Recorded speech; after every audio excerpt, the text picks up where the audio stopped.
So we make the holes with heart made it, and we put some nice tea bags with the tea on it, plus the banana peels and some eggshells, and then dolomite to improve the soil nice and soft like a conditioner.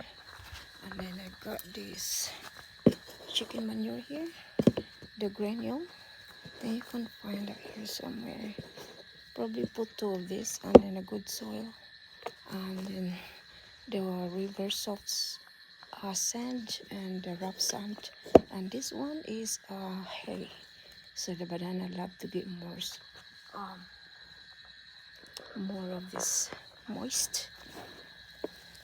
Yeah, and then I put the blood and bone and mushroom compost. That's it. I mixed them together, and now we're going to put this on. See, this is the ingredients I put in. We'll probably add a bit more for this, since summer they need that. And besides, I put some on the bottom already as well. Tiny bit on there. Nice mulch. Okay, now we're complete. We're gonna dig this. See this baby here got a.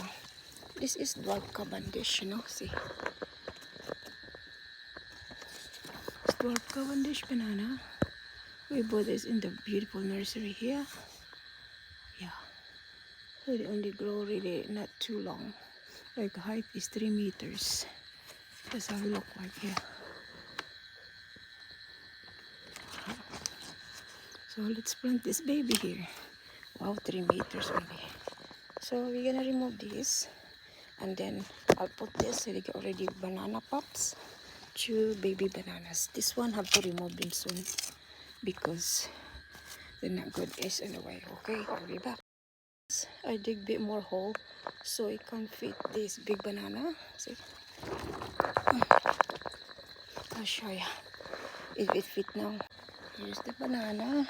I removed that there. Look. Wow. Before like a chicken ass, very tight. So I'm gonna dig a bit more. Maybe 1/4 more. So a little bit just down in the bottom plus the good soil. Guys, I dig a bit more 1/4. Now it's good. Because I'm going to put in the soil, good soil here. Plus the mixture. And then it probably just until here. That's better. See you soon. So probably remove this and put the good soil here. One with the scraps at home, so I'm gonna put this in the bottom. See you soon in part 2.